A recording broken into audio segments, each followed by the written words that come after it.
Hi, welcome back to our channel Hasni Rachapudi. నేను ఈరోజు fish ఫ్రైని తయారు చేస్తున్నాను. ఎంత సింపుల్గా ఈ ఫిష్ ఫ్రైని తయారు చేయాలో ఈ వీడియోలో చూసేద్దాం. ఇదిగోండి, నేను ఫిష్ ఫ్రై చేస్తున్నాను. నిన్న డ్యామ్కి వెళ్ళి ఫిష్ తెచ్చుకున్నాం కదా, అవి నిన్న పులుసు చేసుకున్నాం మా అక్కల ఇంట్లో. ఇంకా కొన్ని పెద్ద ఫిష్ ఉన్నాయి కదా, అవేమో కొన్ని కూర చేస్తున్నా, తర్వాత ఇవి ఫ్రై చేస్తున్నా. ఫిష్ ఫ్రైకి ముందుగా ఫిష్ను బాగా శుభ్రంగా కడిగి పెట్టుకొని ఒక బౌల్ తీసుకోవాలి. ఒక బౌల్ తీసుకొని 1 tablespoon cornflour, 1 tablespoon maida పిండి, కొద్దిగా పసుపు, 1/2 టేబుల్ స్పూన్ కారం, మన టేస్ట్కి తగినంత ఉప్పు, ఇదిగోండి కొద్దిగా అల్లం వెల్లుల్లి పేస్ట్, ఇదిగోండి కొద్దిగా ఫుడ్ కలరు. ఇది ఆప్షనల్ అండి, మీ ఇష్టం కావాలంటే వేసుకోండి, లేదంటే లేదు. నేను కలర్ బాగా కనిపించడానికని వేస్తున్నాను. ఇప్పుడు కొద్దిగా 1 టేబుల్ స్పూన్ వాటర్ పోసుకున్నాం, అంతే. ఇదంతా బాగా మిక్స్ చేసుకోవాలి.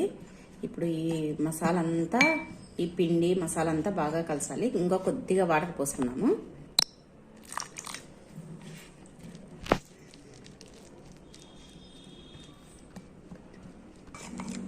ఇదిగోండి, ఈ మసాలా అంతా బాగా ఇలా మిక్స్ చేసుకోవాలి. ఇలా మిక్స్ చేసుకున్న తర్వాత ఇప్పుడు చేప ముక్కలు ఉన్నాయి కదా, చూపెట్టినా చేపలు, ఈ ముక్కల్ని దీంట్లోకి వేసుకొని మసాలా బాగా పట్టించుకోవాలి. ఇలా అన్ని పీసెస్కి ఈ మసాలా అంతా బాగా పట్టించి పెట్టుకొని ఒక 1 అవర్ 1.5 అవర్ నానబెట్టుకున్నాము. ఇది ఎంత బాగా నానితే అంత బాగా వస్తాయి ఫిష్ ఫ్రై. మనకి ఎక్కువసేపు కావాలన్నా కూడా ఎక్కువసేపు నానబెట్టుకోవచ్చు. ఇదిగోండి, చేప ముక్కలకి ఇలా బాగా మసాలా అంతా బాగా పట్టించి పెట్టుకున్నాం కదా, దీన్ని ఒక 1.5 అవర్, నేను 1.5 అవర్ పెడతాను. ఆ టైంకి అంతా భోజనం టైం అవుతుంది, అందుకోసమని 1.5 అవర్ పెడుతున్నా. ఇంకా కావాలంటే ఎక్కువ కూడా పెట్టుకోవచ్చు.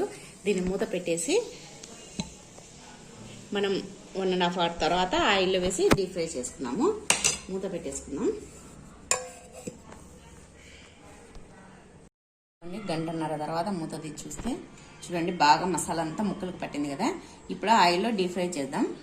ఇదిగోండి, కడాయి పెట్టుకొని ఆయిల్ పోసుకున్నాము. మరీ ఆయిల్ ఎక్కువ పోయలేదు, ఎందుకంటే ఆయిల్ వేస్ట్ అయిపోతుంది కదా. ఇది చేపలది దేనికి పనికిరాదు, మళ్ళీ ఫిష్ కర్రీకి ఫిష్ ఫ్రైకి తప్ప. అందుకోసమని ఆయిల్ తక్కువగా పోసుకున్నాను. ఇదిగోండి, చేప ముక్కలు బాగా నానిపోయినాయి కదా. ఇప్పుడు ఆయిల్ వేడెక్కుతుంది. ఈ చేప ముక్కల్ని ఆయిల్లో వేసేసుకున్నాం.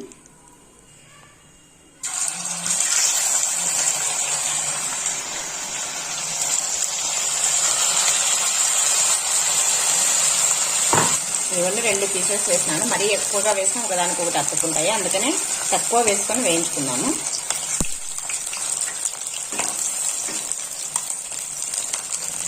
మళ్ళీ చేపలు వేడుకున్నాయి కదా, మళ్ళీ ఒకసారి తిప్పి వేస్తున్నాను.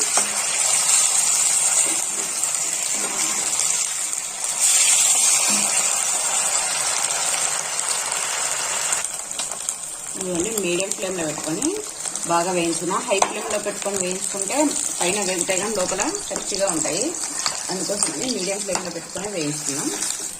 ఇదిగోండి, బాగా వేగిపోయినాయి. ఇంకా తీసుకున్నాము ఆయిల్లో నుంచి.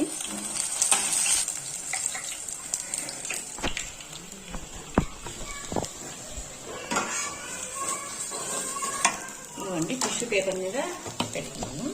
ఆయిల్ ఏదన్నా ఉంటే పీల్చేస్తుంది. మిగతా కూడా ఇలానే వేసేసుకున్నాం.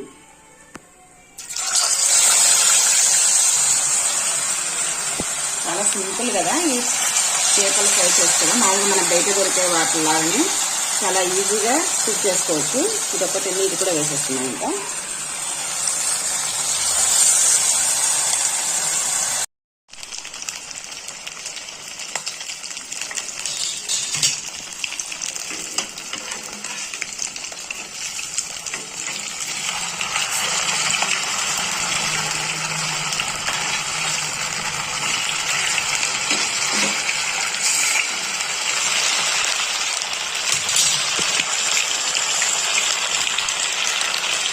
ఇవన్నీ మిగతా పీసెస్ కూడా వేగిపోయినాయి. ఇవి కూడా తీసి పెట్టుకున్నాము.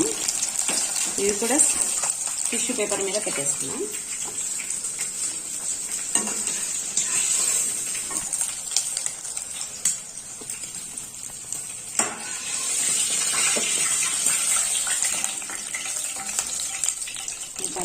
స్టవ్ ఆపేస్తున్నాను. అన్నీ టిష్యూ పేపర్ పైన చేప ముక్కలన్నీ పెట్టేసుకున్నాను. ఇదిగోండి ఎంతో టేస్టీగా ఉండే ఫిష్ ఫ్రై, చేపల ఫ్రై రెడీ అయిపోయింది. చూస్తున్నారు కదా ఎంతో సింపుల్గా ఈజీగా చేసుకునే ఈ చేపల ఫ్రై. మీకు ఈ వీడియో నచ్చిందా? ఈ వీడియో నచ్చితే please like, share and subscribe my channel Hasni రాజపుడి. Thank you for watching.